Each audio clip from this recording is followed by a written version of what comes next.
Je pense que si j'avais à résumer ce que 30 ans de maladie chronique, la traversée d'une maladie chronique de 3 décennies m'a enseigné, c'est que tout est appelé à changer, continuellement. Tout passe.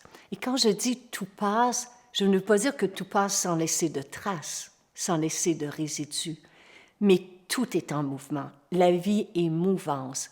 Et ce que l'on vit aujourd'hui, ce que l'on vit ce matin, les pensées que nous avons ce matin seront différentes de celles que nous aurons ce soir. Pour la grande majeure partie, il y a des pensées qui reviennent, bien entendu, puis qui sont habituelles. Mais si je demande à quelle pensée vous aviez à 8 heures ce matin, à moins d'avoir un journal intime où on note nos pensées, à 8 heures le soir, elles sont différentes. Notre façon de voir le monde change continuellement. Puis, ce qui est étonnant, c'est que même si on le sait, on l'oublie.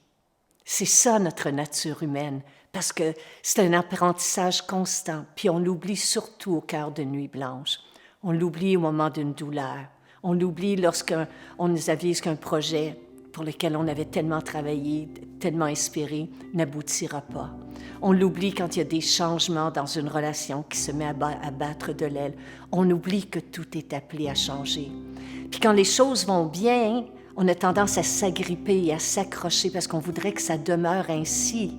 Et on oublie qu'inévitablement, elles sont appelées aussi à changer. Donc, moi, il a fallu que je m'offre un mantra.